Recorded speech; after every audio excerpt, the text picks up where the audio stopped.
Morning students, આપણે last વિડીયોમાં મધ્યકમાન પ્રમેય કોને કહેવાય ને રોગનો પ્રમેય કોને કહેવાય તે જોયું છે. એના સમ્સ બાકી રાખેલા છે. હવે સમ્સ આપણે કરીએ તો ખરા, પણ તેમાં એક પોઈન્ટ એ આવતું છે કે એફએક્સ સતત અને વિકલનીય હોવું જોઈએ. હવે વિકલનની ડેપ્થ આપણે જોયેલી છે, સતતની ડેપ્થ થોડી ઘણી ચર્ચા કરેલી છે, પણ એમાં આપણે એનો અભ્યાસ કર્યો નથી. એટલે મધ્યકમાન અને રોલના પ્રમેયના દાખલા કરવા પહેલા આપણે સતત વિધેય કોને કહેવાય છે, કન્ટિન્યુઅસ ફંક્શન કોને કહેવાય છે તે જરાક ચર્ચા કરી લઈએ. તો શું કે તમને ઓલા દાખલામાં સતત લખો ત્યારે તમને ખ્યાલ આવે કે હા આવી રીતે આવ્યું છે કે સતત છે, બીજું કંઈ નહીં. એટલે આપણે સતત વિધેય કોને કહેવાય, સતત એટલે કે કન્ટિન્યુઅસ ફંક્શન. તો કન્ટિન્યુઅસ ફંક્શન કોને કહેવાશે તે પહેલા આપણે જરા જોઈ લઈએ. અને પહેલા આપણે એને રફલી વ્યાખ્યા જોઈએ, પછી મેથેમેટિકલ સ્ટેપ્સમાં જઈશું આપણે કે મેથેમેટિકલી એ કઈ રીતે આપણે લખાય છે અને કઈ રીતે પ્રૂવ કરવાનું છે. બટ જનરલી આપણે એને સતત વિધેય કહેવાનું છે, તેનું ઇંગ્લિશ કન્ટિન્યુઅસ ફંક્શન થાય છે. હવે કન્ટિન્યુઅસ ફંક્શન તમે જ્યારે બોલો છો ત્યારે કન્ટિન્યુઅસ એટલે સતત એમ જ થવાનું છે એમ પણ.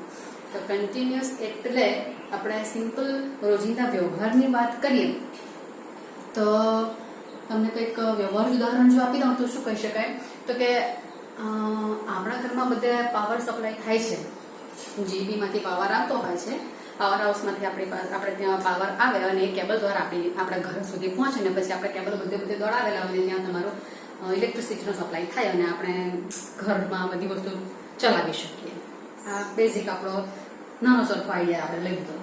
ઓકે, હવે એમાં આપણે ઘણીવાર એવું થાય છે કોઈક વાર કે ધારો કે આપણે કેબલ થ્રુ એ તમારી પાસે સપ્લાય આવતો છે, તો કેબલમાં કશે પણ બ્રેક આવી જાય, કેબલ તૂટેલું હોય, ગમે તે કંઈક બ્રેક આવી જાય તો સપ્લાય ત્યાંથી આવીને અટકી જાય છે અને પછી આગળ જતો નથી. એનો મતલબ આપણે ત્યારે એવું કહીએ છીએ કે કેબલમાં કશેક પ્રોબ્લેમ છે, એટલે ઇલેક્ટ્રિસિટી સપ્લાય આપણો ડિસકન્ટિન્યુ થઈ ગયો, કન્ટિન્યુ રહ્યો નહીં. એટલે કન્ટિન્યુ રહેવા માટે શું થશે, તો કે કન્ટિન્યુ રહેવા માટે વચ્ચે કશે પણ બ્રેક નહીં હોવો જોઈએ કેબલમાં. બરાબર, ઇલેક્ટ્રોનને પાસ થવા માટે તમારી પાસે વાયરમાં કન્ટિન્યુટી નહોતી એટલે આગળ નહીં જઈ શકાય, એટલે આપણી પાસે પાવર આપણા ઘર સુધી ન પહોંચ્યું. થયું છે ક્લિયર? એટલે કન્ટિન્યુ હોવા માટે કેબલનું બ્રેક ન હોવું જરૂરી છે, તો તમારો સપ્લાય કન્ટિન્યુઅસલી આખા ઘરમાં આવી શકે છે. કશે પણ બ્રેક પડે તો ત્યાંથી આગળ જતો નથી, ત્યાં તમારો બ્રેક થઈ જશે. બરાબર, તો ત્યાં તમારો વાયર ડિસકન્ટિન્યુ થઈ ગયો આપણે એવું પણ બોલીએ છીએ. એટલે અહીંયા તમારો વ્યવહાર ઉદાહરણમાં તમને કીધું કન્ટિન્યુઅસ અને ડિસકન્ટિન્યુઅસ માટેનું. આખા ઘરમાં પાવર સપ્લાય થાય તેના માટે કેબલ તમારો ડિસકન્ટિન્યુ હોવો જોઈએ, બ્રેક વગરનો હોવો જોઈએ. તો હવે એને હું અહીંયા મેથ્સમાં અપ્લાય કરું તો મેથ્સમાં અપ્લાય કરતી વખતે મારે શું કરવું પડશે કે મારી પાસે કોઈ ફંક્શન આપેલું હોય તો ફંક્શન એ સતત વિધેય ને અસતત વિધેય એવું જ એનું નામ છે. વિધેય એટલે ફંક્શન તો આવવાનું જ છે. તો ફંક્શન કોઈક આપેલું છે તો ફંક્શન કન્ટિન્યુઅસ છે કે કેમ, સતત છે કે કેમ તે ચકાસવું હોય તો એના મેથેમેટિકલ સ્ટેપ્સ તો છે જ. બટ અહીંયા મેં કહ્યું તેમ કે કેબલ કશે પણ બ્રેક ન હોવો જોઈએ. કેબલ કશે પણ બ્રેક ન હોવો જોઈએ એટલે મેં જો આમ વિચાર્યું તો કેબલ અહીંયાથી સ્ટાર્ટ થયું આમાં માગો ચૂકો જાય તો કઈ નહીં, પણ કશે બ્રેક નહીં હોવો જોઈએ. રાઈટ? તો અહીંયા જો બ્રેક હોતે તો અહીંયાથી આમ ગયું અહીંયા અટકી ગયું. હવે અહીંયાથી આગળ ન જવાય કારણ કે રસ્તો જ નથી. એટલે અહીંયાથી એટલે બ્રેક થઈ ગયો એટલે અસતત થઈ ગયું એવું કહેવાશે, આગળ સપ્લાય જવાનો નથી. એટલે પહેલું આવે કે બ્રેક વગરનું કેબલ જોઈએ. રાઈટ? આપણા માટે મેથ્સ માટે એ ફંક્શન fx જો મને આપેલું તે fx નો ગ્રાફ જો હું દોરું તો એક વખત પેન્સિલને સ્ટાર્ટ કરું તો ત્યાંથી એરોએ બ્રેક પાડ્યા વગર આમ જવો જોઈએ. આમ જ જવો જોઈએ એવું કઈ નહીં, કોઈ પણ કન્ડિશનમાં જાય પણ વચ્ચે તૂટવો નહીં જોઈએ. તૂટે તો એરોએ ત્યાં ડિસકન્ટિન્યુઅસ અસતત થઈ ગયું છે વિધેય એવું કહેવાશે. એટલે પેન્સિલને ઉપાડ્યા વિના ગ્રાફ દોરાવવો જોઈએ. આ થયું. બરાબર છે? એટલે પહેલા ઉદાહરણ પ્રમાણે આપણે અહીંયા અપ્લાય કરીએ તો સતત વિધેય હોવા માટે આપણે ખાલી આમાં સમજ પૂરતું લઈએ. તો પહેલું શું કે એનો ગ્રાફ શું હોવો જોઈએ, તો ગ્રાફ મારાથી દોરવા જાઉં તો એક વખત પેન્સિલને સ્ટાર્ટ કરું તો પેન્સિલને સ્ટાર્ટ કર્યા પછી એ કન્ટિન્યુઅસલી મારાથી બોલાય છે. કન્ટિન્યુઅસ એટલે સતત. તો કન્ટિન્યુઅસલી જો હું દોરી શકું ગ્રાફ તો એ સતત વિધેય છે એવું કહેવાશે. કશે પણ બ્રેક થયું, નાનું સરખું પણ બ્રેક થયું, એક પોઈન્ટ માટે પણ બ્રેક થયું એટલે અસતત કહેવાશે તે પોઈન્ટ માટે. ઓકે, એટલે આ સતતની એકદમ સાદી સમજ થઈ છે. ધીરે ધીરે હું આપણે મેથેમેટિકલી કઈ રીતે દાખલાઓ કરવાના તેના ઉપર જઈશું. બાકી ઘણા દાખલા તમે ગ્રાફથી પણ આવી રીતે સોલ્વ કરી શકો છો. કે એનો ગ્રાફ મને ખબર પડે કે આ રીતે દોરાય છે તો હું કહી દઉં કે આ સતત વૃદ્ધિ છે. પણ લખવામાં તો આપણે લખાણ જોઈશે ને, એટલે આપણે એ ડેફ પણ જોવી પડશે કે ડેફ શું કહેવા માંગે છે. ઓકે, એટલે ધીરે ધીરે આપણે ત્યાંથી ત્યાં શરૂઆત કરીશું. એટલે પહેલો પોઈન્ટ તો એ આવે કે ગ્રાફ મારો આવો હોવો જોઈએ, કંઈક વચ્ચે અટક્યા વિના દોરી શકું તેવો. ઓકે, એટલે જે રીતે પરવલયનો ગ્રાફ, તો પરવલયનો ગ્રાફ આપણને ખબર છે કે આમ આવે તો આ સતત થઈ ગયું, આમ આવે તો આ સતત થઈ ગયું, આમ સીધો રહે છે. સાઇન કોસનો ગ્રાફ, તો સાઇન કોસનો ગ્રાફ આમ કરીને કરું તો સાઇન આવ્યા સતત વિધેય થઈ ગયું. કોસનો ગ્રાફ દોરવો હોય તો આમ દોરાય છે એટલે આ સતત થઈ ગયું. બરાબર. ટેનનો ગ્રાફ તો સીધો નથી આવતો, પણ આમથી આમ કે તમારે આવશે આમ. આ બધા સતત આટલાથી આટલામાં સતત એમ. પછી અહીંથી પેન ઉપાડવા પડી કે નહીં, અહીંયાથી પેન ઉપાડવા પડી એટલે અહીંયાથી રહ્યો સતત, આટલેથી આટલામાં રહ્યો સતત. એટલે જેના ગ્રાફ હું કન્ટિન્યુઅસલી દોરી શકું તે વિધેયને સતત તરીકે તમે થોડું ઘણું વિચારી શકો એવું મેં તમને અત્યારે સાદી સમજ આપું છું. પછી આપણે એકાદ બે એક્ઝામ્પલ લેતા એના ડેફ પર જઈશું કે ડેફ શું આવશે. બરાબર. પણ પહેલું પોઈન્ટ યાદ રાખો કે સળંગ ગ્રાફ દોરાવવો જોઈએ. હવે હું એકાદ બે પોઈન્ટ અને ગ્રાફ થોડાક તમને સમજાવવાનો પ્રયત્ન કરું. એક વસ્તુ તો એ સમજજો કે સતતને તમારે કન્સેપ્ટ ક્લિયર રાખવો બહુ જરૂરી છે, કારણ કે આ ફંક્શન સતત વિધેય અને અસતત વિધેય તમને આગળ બધા જ ચેપ્ટર્સમાં એનો ઘણી બધી વખત ઉલ્લેખ આવશે. ઘણામાં વિકલનમાં આપણે કર્યો છે, પણ આપણે એની વ્યાખ્યા તરીકે સીધો ઉપયોગ નથી કર્યો. વિકલનના ચેપ્ટરમાં છે. પછી આગળના વિકલિતના ઉપયોગો આવશે, સંકલન આવશે, બધામાં સતત વિધેય આવવાનું છે જ. એના દાખલા કરવા તમારા ઈઝી છે નો ડાઉટ, પણ એની સમજ ક્લિયર હોવી જોઈએ, કારણ કે એમસીક્યુ સોલ્વ કરતી વખતે એમાં તમને તકલીફ પડે. એટલે આનો ફંડા ક્લિયર હોવો બહુ જ જરૂરી છે. અત્યારે આપણે સમજીશું જ, લખવાનું આપણું નહીં થવાનું છે કઈ વાંધો નહીં, પણ ફક્ત સમજીશું. અને સમજમાં પહેલો પોઈન્ટ તમારો આવ્યો કે એનો ગ્રાફ મારો સતત દોરાવો જોઈએ, સળંગ દોરાવો જોઈએ. અને તમને પાછું પૂછેલું હોય કે આખા આર પર સતત છે કે કેમ, કોઈ ટુકડા પર સતત છે કે કેમ, અસતત છે તો કયા પોઈન્ટ આગળ અસતત છે. અસતત એટલે શું કે જ્યાં બ્રેક થયો ત્યાં અસતત થઈ ગયું, અસતતમાં નવું કઈ નથી. ઓકે, એટલે આપણે એક્ઝામ્પલ્સ થી બધી વસ્તુ સોલ્વ કરવાનો પ્રયત્ન કરીએ. એક જ એક્ઝામ્પલ આવું લો, આમ થયું. આના ગ્રાફ દોરવાનો વિચાર કરીએ. આપણે અત્યારે વ્યાખ્યા પર એની એક્ઝેક્ટલી વ્યાખ્યા શું છે તે આના ઉદાહરણ પરથી જ લઈશું આપણે. એટલે અત્યારે આપણે એનો ગ્રાફ દોરવાનો વિચાર કરીએ કે એનો ગ્રાફ કેવો આવશે. બરાબર. તો આપણે ગ્રાફ દોરીએ.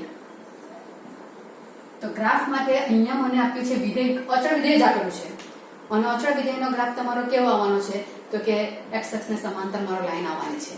રાઈટ છે કે y = 1 નો ગ્રાફ, y = 2 નો ગ્રાફ, એટલે y અક્ષને લંબ અને x અક્ષને સમાંતર. એ ધ્યાનમાં આવી જવું જોઈએ આ વસ્તુ તમને.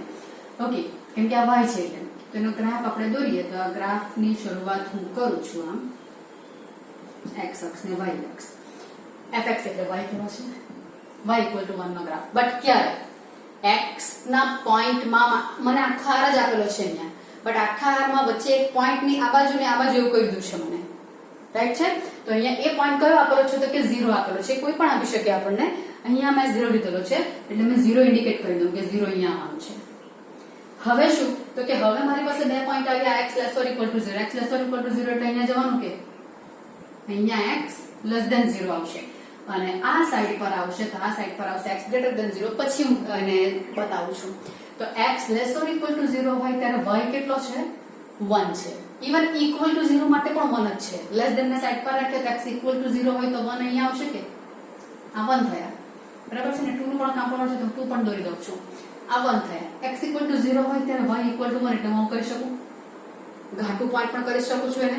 પછી x ની વેલ્યુ મારે નેગેટિવ લેવાની છે, 0 અને નેગેટિવ એટલે અહીંયા બધી જવાની. આ બધા પોઈન્ટ્સ લઈ શકું, માઈનસ ઇન્ફિનિટી તરફના બધા જ લઈ શકું છું.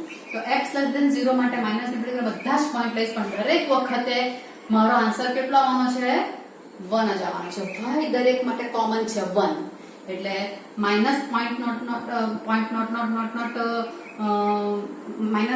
-0.9999 લો, -0.998 લો, -1 લો, -2 લો, -3 લો, -2.5 લો, બધામાં મારો આન્સર કેટલો આવવાનો તો કે 1 જ આવવાનો. એટલે ગ્રાફ મારો આમ દોરાશે.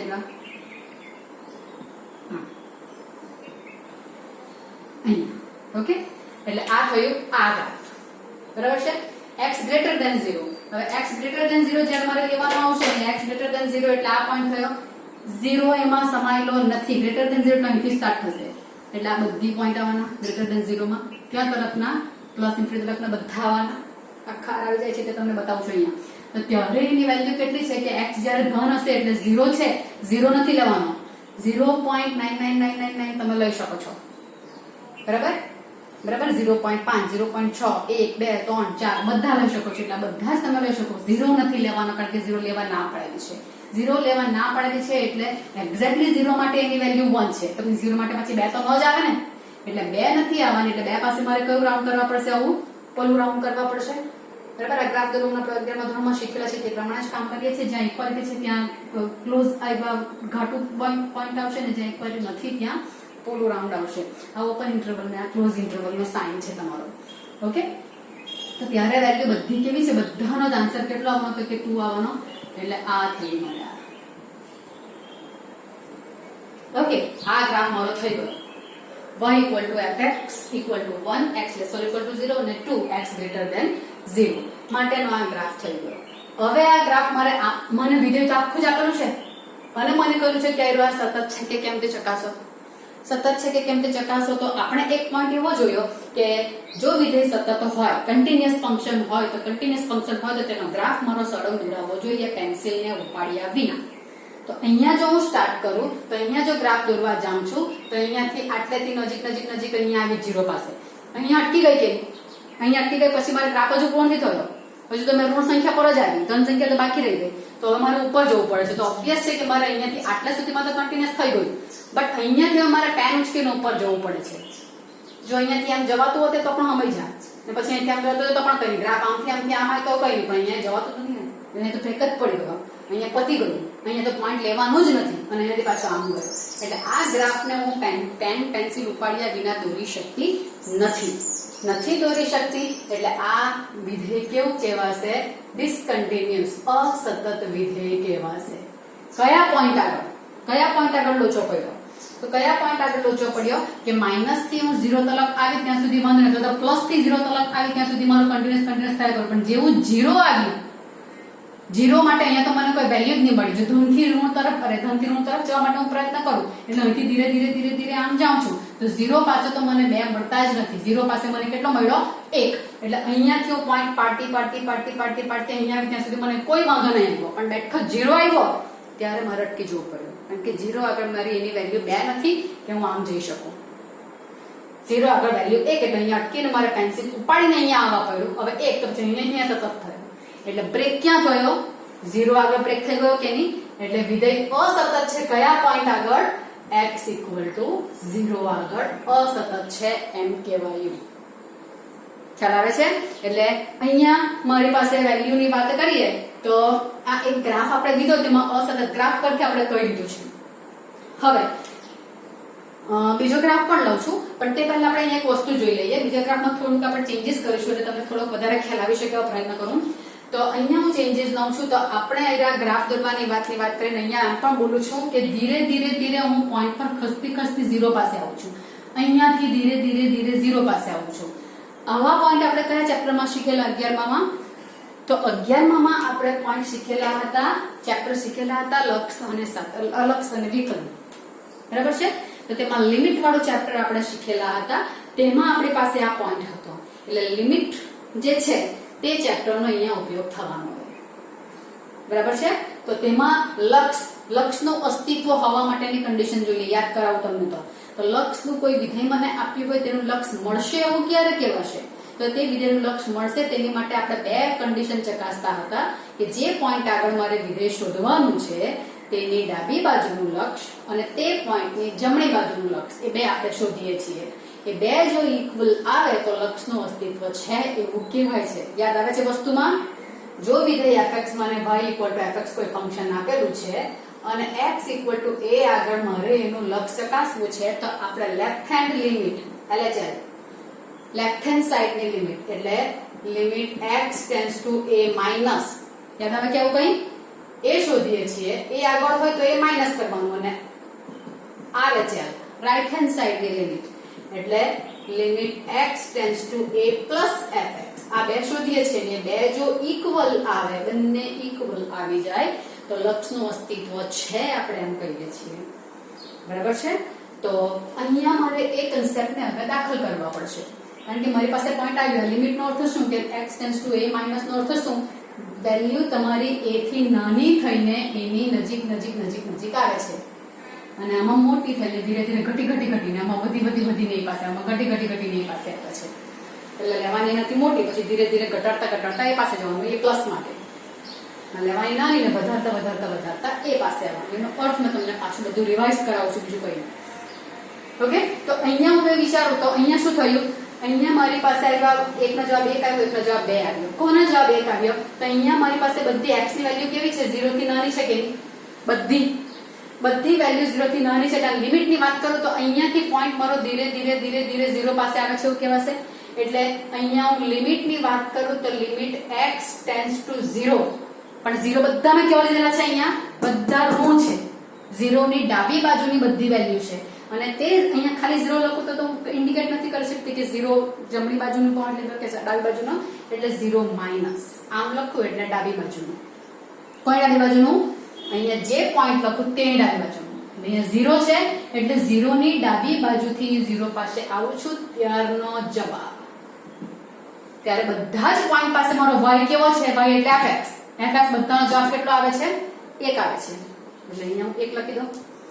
ક્લિયર થાય છે કે લક્ષનો દાખલો પૂરો કરું છું. જો વેલ્યુ 0 થી નાની હશે તો દરેક માટે 0 થી નાની દરેક માટે y ની વેલ્યુ 1 છે. અને બીજું પોઈન્ટ કરું તો હવે વેલ્યુ કઈ લઉં છું? 0 ની જમણી બાજુની. 0 ની જમણી બાજુની એટલે 0 થી મોટી, એટલે 0 પ્લસ લખી દઉં. x ગ્રેટર ધેન 0 છે જ આવ્યો, x ગ્રેટર ધેન 0 માટે આવ્યો છે, એટલે આ લેસ ઓર ઇક્વલ માટે છે. ઇક્વલ માટે પણ 1 જ છે. ઓકે, તો limit x tends to 0 plus fx શોધવા જાઉં તો x 0 થી મોટા જેટલા લઈશ તે બધા માટે જવાબ કેટલો આવે છે? તો કે 2 આવે છે. એટલે અહીંયા હું લખી શકીશ 2. તો હવે આ કન્ડિશનને ચેક કરું તો આ 0 માઇનસ છે એટલે લેફ્ટ હેન્ડ ની લિમિટ છે, અને આ 0 પ્લસ છે એટલે રાઈટ હેન્ડ ની લિમિટ છે. બંને ઇક્વલ થતી નથી. અને આપણે જોયું કે એટલે જ એનો ગ્રાફ મારો સળંગ દોરાયો પણ નહીં. એટલે વિધેય મારું કેવું બની ગયું? સતત રહ્યું નહીં. સતત ન રહ્યું ધેટ મીન્સ કે અસતત થયું એવું કહેવાશે. એટલે વિધેય સતત વિધેય થવા માટેની કન્ડિશન પહેલા તો કઈ આવશે? એક તો કે એની ડાબી બાજુ, જે પોઈન્ટ આગળ મારે સાતત્ય ચકાસવાનું છે તે પોઈન્ટ આગળની ડાબી બાજુનું લક્ષ અને તેની જમણી બાજુનું લક્ષ બંને કેવા આવવા જોઈએ? ઇક્વલ આવવા જોઈએ. ધેટ મીન્સ કે એના તે પોઈન્ટ આગળના લક્ષનું અસ્તિત્વ હોવું જોઈએ એવું થઈ ગયું. રાઈટ થાય છે? અહીંયા 0 પાસેના લક્ષનું અસ્તિત્વ જો હોતે તો ડાબી બાજુના જમણી બાજુ ઇક્વલ આવતે કે નહીં? બરાબર. એટલે મારો પહેલો પોઈન્ટ આવે કે જે પોઈન્ટ આગળ મને સાતત્ય પૂછ્યું છે તેના લક્ષનું પહેલા તો અસ્તિત્વ હોવું જોઈએ. અને લક્ષનું અસ્તિત્વ ક્યારે હોય? ડાબી બાજુનું લક્ષ અને જમણી બાજુનું લક્ષ બંને ઇક્વલ થાય તો જ. ક્લિયર એટલું? એટલે મારો પહેલો ફંડા કયો આવ્યો? સતત થવા માટેની પહેલી કન્ડિશન કઈ આવી? કે જે પોઈન્ટ આગળ મારે ચકાસવાનું છે તે પોઈન્ટની ડાબી બાજુનું લક્ષ અને જમણી બાજુનું લક્ષ ઇક્વલ થવું જોઈએ. પહેલો પોઈન્ટ. એટલે હું જરાક લખતી જાઉં છું. એટલું ઇનફ છે કે નથી આગળ જોવું પડે તેના માટે આપણે પછી જોઈએ છે. એટલે પહેલું પોઈન્ટ સતત થવા માટે થોડું અત્યારે હું શોર્ટમાં લખું છું કે LHL અને RHL બંને કેવા હોવા જોઈએ? ઇક્વલ હોવા જોઈએ. પોઈન્ટ આગળ ને બધું આવે છે અહીંયા, બટ તમને કયા પોઈન્ટ્સ આપણે ચકાસવાના છે તે આમ જ લખું છું. એટલે જે તે પોઈન્ટ આગળની ડાબી બાજુનું લક્ષ અને જમણી બાજુનું લક્ષ ઇક્વલ આવવું જોઈએ. આ ગ્રાફ પરથી સતત થવા માટે મને જે ટાઈમ ચકવા પડી એટલે ખબર પડી આ વસ્તુ. ક્લિયર? હવે બીજું ઉદાહરણ લઉં. જો કે અહીંયા દોરવાનું ટ્રાય કરું જગ્યા રહે તો તમને બંને ગ્રાફ જોઈને ક્લિયર થાય એટલા માટે. હવે બીજો ગ્રાફ એવું લઉં કે જેમાં તમારી આ કન્ડિશન ફૂલફિલ થાય. કઈ કન્ડિશન ફૂલફિલ થાય? કે ડાબી બાજુનું લક્ષ અને જમણી બાજુનું લક્ષ ઇક્વલ થાય તેવું આપણે એક ઉદાહરણ લઈએ. આમાં સિમ્પલ જ લઉં. આ જ લઉં જોઈએ તો fx equal to 1, પણ હવે x is not equal to 0 લઉં. અહીંયા 2 લઉં. x equal to 0. હવે તો આપણે દોરવામાં તમને ઈઝી રહે. પછી આપણે ધીરે ધીરે જરાક કોમ્પ્લિકેટેડ ફંક્શન પણ લઈશું, પણ પહેલા સમજવા માટે આટલું ઇનફ છે. ઓકે, તો હવે અહીંયા આવ્યો. હવે અહીંયા જે પોઈન્ટ આપેલો ને તેના આગળ આપણે સાતત્ય ચકાસવાનું એવું સમજજો પહેલા. જો કદાચ પ્રોબ્લેમ થતો હોય તો તે પોઈન્ટ આગળ જેનું ડિસકન્ટિન્યુઅસ કદાચ હોઈ શકે. અહીંયા જો 0 થી નાના માટે સતત જ છે, 0 થી મોટા માટે સતત જ છે, 0 માટે જ પ્રોબ્લેમ થયો હોય. એટલે અહીંયા જે પોઈન્ટ આપેલું હોય ને, કદાચ જો ડિસકન્ટિન્યુઅસ ફંક્શન હોય તો આ પોઈન્ટ આગળ જ હોઈ શકે. એટલે આપણે અહીંયાના માટે પહેલા અહીંયા જે આપ્યું છે ને તેના માટે ચકાસણી કરવાનું શરૂઆત કરવાનું.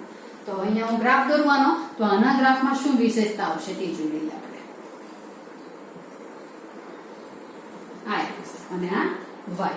Okay, x is not equal to 0 એવું કહી દીધું અહીંયા. x is not equal to 0 એટલે 0 લેવાનો નથી. એટલે આ બધા આવશે. is not equal to 0 માં x greater than 0 આવી ગયો અને x less than 0 આવી ગયો. બંને સમાવેશ થઈ ગયા એમાં. x greater than 0 એટલે અહીંયા જવાના પ્લસ ઇન્ફિનિટી સુધી. x less than 0 માં અહીંયા આવવાના.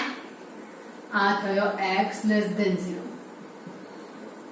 માઇનસ ઇન્ફિનિટી, આ પ્લસ ઇન્ફિનિટી. આટલું થયું. એ બંને વખતે આન્સર શું આવે છે? તો બંને વખતેનો આન્સર જો આપણે વિચારીએ તો બંનેમાં મારો આન્સર 1 જ આપેલો છે.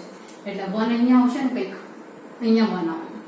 ઓકે, તો 1 આવેલા છે પણ 0 આગળ 1 નથી.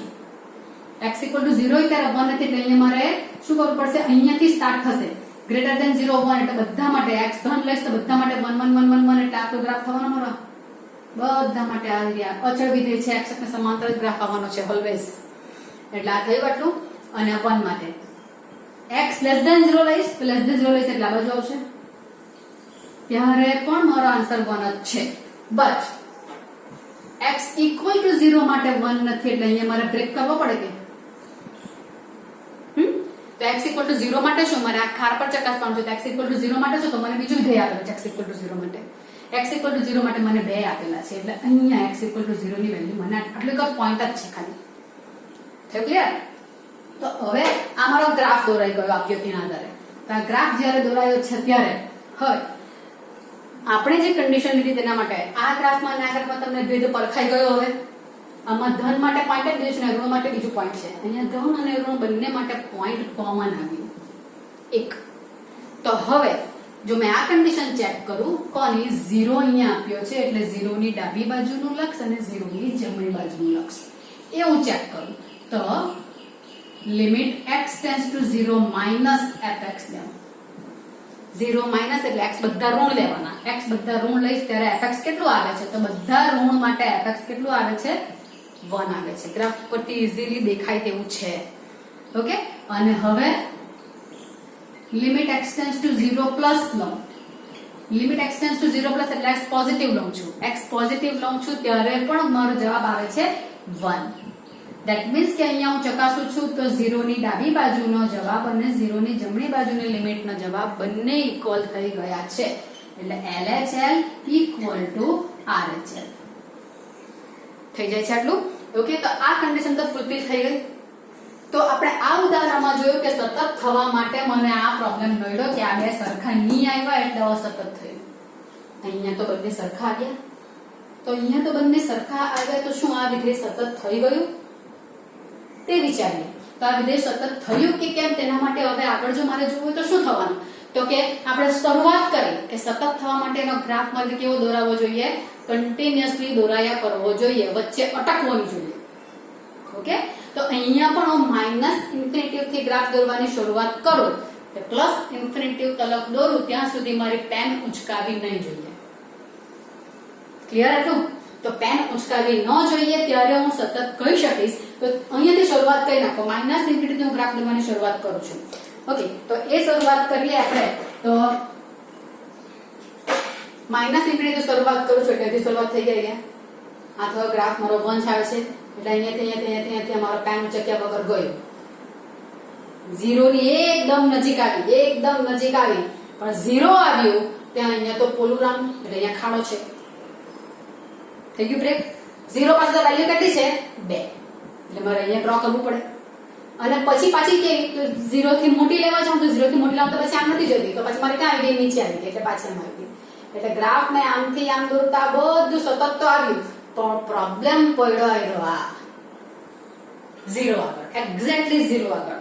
0 ની ડાબી બાજુ ઓકે થઈ ગઈ, 0 ની જમણી બાજુ ઓકે થઈ ગઈ. જો અહીંયા પણ રસ્તો બ્લોક થયેલો હતી આવી રીતે તો હું સીધી જયા કરતી. તો મારો ગ્રાફ સતત થઈ જશે. બટ એવું થયું નથી. x = 0 આગળ મારી વેલ્યુ 1 નથી 2 છે. તો અહીંયા પણ મારી ગ્રાફમાં કન્ટિન્યુટી ન રહી ને, ગ્રાફમાં કન્ટિન્યુટી ન રહી, ધેટ મીન્સ કે સતત ન રહ્યું. ઓકે, એટલે મને અહીંયા ડાબી બાજુના લક્ષના જમણી બાજુનું લક્ષ એટલે વિધેયના લક્ષનું અસ્તિત્વ તો આવ્યું. કયા વિધેયના લક્ષનું? કે fx = 1 અને fx = આજે આપ્યું તેના લક્ષનું અસ્તિત્વ તો આવ્યું. લક્ષનું અસ્તિત્વ આવ્યું 0 આગળના, એટલે કે ડાબી બાજુ અને જમણી બાજુનું લક્ષ ઇક્વલ તો થયું. પણ સતત થવા માટે લક્ષનું અસ્તિત્વ હોવું જરૂરી છે. બરાબર છે? એટલું જ પૂરતું નથી, એની આગળ જવું પડે છે. એની આગળ મારે જવું પડે છે. એટલે ડાબી બાજુનું લક્ષ અને જમણી બાજુનું લક્ષ ઇક્વલ થવું જોઈએ, એઝ વેલ એઝ હજુ બીજું કંઈ જોઈએ. બીજું કંઈ જોઈએ તે શું જોઈએ? કે જે પોઈન્ટ આગળ જો 0 આગળ તો મારો જવાબ 1 જ આવતે. કયો? 0 પ્લસ ને 0 માઇનસ માટે 1 આવ્યો. તો 0 માટે શું? તો 0 માટે પણ જો 1 જ આવતે કે નહીં જવાબ? જો 1 જ આવતે તો મારો અહીંયા પોઈન્ટ ભરાઈ જતે કે નહીં? બરાબર? 0 માટેનો જવાબ 1. એમાં લિમિટનું કામ નથી. x = 0 આગળ વિધેયનું મૂલ્ય એવું થયું ને. અહીંયા x = 0 આગળ વિધેય f0 માં શોધ્યું તો બે આવ્યું કે 0 પ્લસ ને 0 માઇનસ તમે લિમિટ શોધી, પણ એક્ઝેક્ટલી 0 લાવો એટલે વિધેયનું મૂલ્ય થશે ને. એટલે 0 આગળનું મૂલ્ય એટલે કે f0. f0 એટલે x = 0 મૂકવાના સીધા, અને x = 0 મૂકું તો x = 0 માટે 2. અહીંયા 0 ની હોય ત્યારે 1, પણ 0 હોય ત્યારે 2. પણ જો અહીંયા મારું 0 માટે પણ 1 જ હોતે, x = 0 લઉં ત્યારે પણ 1 જ થાય, તો પછી મારો આ ભરાઈ જશે. એટલા માટે હું કહું છું કે ડાબી બાજુનું લક્ષ અને જમણી બાજુનું લક્ષ ઇક્વલ આવવું જોઈએ, એઝ વેલ એઝ x = 0 આગળ વિધેયનું મૂલ્ય f0 એ પણ કેટલું આવવું જોઈએ? 1 જ આવવું જોઈએ. 1 જ આવવું જોઈએ. ધેટ મીન્સ કે જે લક્ષનું અસ્તિત્વમાં જે લક્ષ આવ્યું ને તે જ બનવું જોઈએ. એટલે કે પહેલી કન્ડિશન કઈ આવી? કે લેફ્ટ હેન્ડ લિમિટ ને રાઈટ હેન્ડ લિમિટ ઇક્વલ થવી જોઈએ. અને પછીની કન્ડિશન એટલે આ બંને બધું સાથે લખું, ઇક્વલ ટુ કેટલું? તો કે જે પોઈન્ટ આગળ મને વિધેય માંગેલું છે સાતત્ય માટે તે પોઈન્ટ આગળનું f નું મૂલ્ય આટલું થવું જોઈએ. ક્લિયર થાય છે? થોડોક સમજવાનો પ્રયત્ન કર્યો બે ઉદાહરણ દ્વારા તમને કે આ ગ્રાફમાં અને આ ગ્રાફમાં ફરક શું આવ્યો. તો કે અહીંયા આવો પોલું પોઈન્ટ રહી જાય ને ગ્રાફમાં તો પણ તે અસતત છે એ સમજાવવાનો પ્રયત્ન કર્યો મેં તમને. બરાબર છે? એટલે સતત હોવું એટલે આપણો સિમ્પલ કન્ડિશન ગ્રાફ મારો કન્ટિન્યુઅસલી દોરાયા કરવો જોઈએ. કશે પણ એક પોઈન્ટ માટે પણ બ્રેક નહીં થવો જોઈએ. એક જ પોઈન્ટ માટે બ્રેક થયો, એક જ પોઈન્ટ માટે બ્રેક થયો, એનો મતલબ કે x = જે પોઈન્ટ આગળ બ્રેક થયો તે પોઈન્ટ આગળ વિધેય અસતત છે એવું કહેવાશે. એટલે અહીંયા x = 0 માટે બ્રેક થયો, 0 આગળ જ બ્રેક થયો, એટલે x = 0 આગળ આ વિધેય કેવું છે? અસતત છે. સમજાશે વસ્તુ? તો આટલું વિધેય સતત થવા માટેના પોઈન્ટ જે તમારા ક્લિયર થયા તે પોઈન્ટ કયા થવાના? તો કે જો મને x = a આગળ વિધેય સતત બનાવવો હોય, વિધેય સતત થાય તો કન્ડિશન કઈ? તો કે limit x → a - fx, limit x → a + fx અને f નું a આગળનું મૂલ્ય બધા કેવા થવા જોઈએ? ઇક્વલ થવા જોઈએ. આ સાતત્યની વ્યાખ્યા છે. જે પોઈન્ટ આગળ મને સાતત્ય ચકાસવાનું છે તેનું ડાબી બાજુનું લક્ષ, જમણી બાજુનું લક્ષ અને તે પોઈન્ટ આગળ વિધેયનું મૂલ્ય ત્રણે ત્રણ જો ઇક્વલ થાય તો વિધેય સતત છે એવું કહેવાશે. આમાંથી કોઈ પણ એક કન્ડિશનનું પાલન નહીં થયું તો તે વિધેય તે પોઈન્ટ આગળ અસતત છે એવું ડિક્લેર કરાશે. થાય છે ક્લિયર? આ આપણે થોડા એકાદ ઉદાહરણથી થોડીક ચર્ચા કરી છે. આ ધ્યાનમાં રાખવાનું. અને મારે શોર્ટમાં લખવું હોય તો લખી શકો એવું કઈ નહીં કે જો આપણે વિધેય પર અંદર જે વ્યાખ્યા આપી તેના આધારે આપણે વ્યાખ્યા બોલીએ, બુકમાં જે વ્યાખ્યા આપેલી હોય તે પ્રમાણે કે f એ કોઈ વાસ્તવિક વિધેય હોય, f એ કોઈ વાસ્તવિક વિધેય હોય છે અને કોઈ a belongs to domain of f છે. અહીંયા મેં એ માટે લખ્યું છે એટલે એની જગ્યાએ CO છે કે બુકમાં મને ધ્યાનમાં નથી exactly. a belongs to domain of f માં જાય એટલે a મારે કોઈક ફંક્શન જે આપેલું છે ફંક્શનની અંદર એ હોવો જોઈએ એના અંતરાલમાં. ડોમેન ઓફ એફ એટલે અંતરાલ થવાનો કે એના પ્રદેશમાં. એટલે મને કોઈ ફંક્શન અહીંયા આપેલું છે તેમાં હવે આટલેથી આટલો ગ્રાફ છે તો એ હું અહીંયા લઉં તો નહીં ચાલે. એ મારે કોઈ અહીંયા તો આ બે A ને B વચ્ચેના અંતરાલમાં કશે અહીંયા અચ્છા અહીંયા A બી લઉં તો અહીંયા C લઈ નાખો. તો અહીંયા C ને D કરી નાખો એટલે કામ પતે. તો અહીંયા એ લખેલો છે એટલે એ મારા C ને D ની વચ્ચે કશે હોવો જોઈએ. એટલે એ વેલ્યુ જે છે તે મારે F ના કોઈક અંતરાલમાં જો હશે એના પ્રદેશની અંદર આવેલી હશે એટલે એ belongs to domain of F. અને એને સમાવતો કોઈ અંતરાલમાં F જો વ્યાખ્યાયિત હોય એને સમાવતા અંતરાલમાં F જો વ્યાખ્યાયિત હોય તો કન્ડિશન શું આવશે? સતત હોવા માટે limit x tends to a fx બરાબર શું થવું જોઈએ? fa થવું જોઈએ. Limit x tends to a A point આગળ fx fa બરાબર થવું જોઈએ. f ના a આગળના મૂલ્ય બરાબર. પણ આ ક્યારે થાય? Limit x tends to a fx એનો મતલબ કે a આગળ લક્ષનું અસ્તિત્વ. a આગળ લક્ષનું અસ્તિત્વ ક્યારે કહેવાય? તો કે a ની ડાબી બાજુનું લક્ષ અને a ની જમણી બાજુનું લક્ષ બંને ઇક્વલ થાય તો limit x tends to a લખી શકું ને હું? આટલું નહીં માંડી વાળો આપણે લક્ષમાં આટલું શીખેલા છે. ડાબી બાજુનું લિમિટ જમણી બાજુનું લિમિટ બંને ઇક્વલ તો x tends to a plus ને માઇનસ બંને ભેગા થઈ ગયા એટલે અહીંયા હું લખી શકું છું. એટલે limit x tends to a fx નો અર્થ જ આ છે. આનું અસ્તિત્વ છે ધેટ મીન્સ કે આનું પાલન થાય છે. કયું? ડાબી બાજુ અને જમણી બાજુ ઇક્વલ તેનું પાલન થાય છે. એટલે આટલું લખો એટલે આ બે આવી ગયા. પણ આ ફક્ત લક્ષના અસ્તિત્વની કન્ડિશન છે. બરાબર? સતત માટે એક સ્ટેપ બીજો આવ્યો. કયો આવ્યો? કે અહીંયા જે જવાબ આવ્યો f નું તે પોઈન્ટ આગળનું મૂલ્ય પણ તે જ આવવું જોઈએ.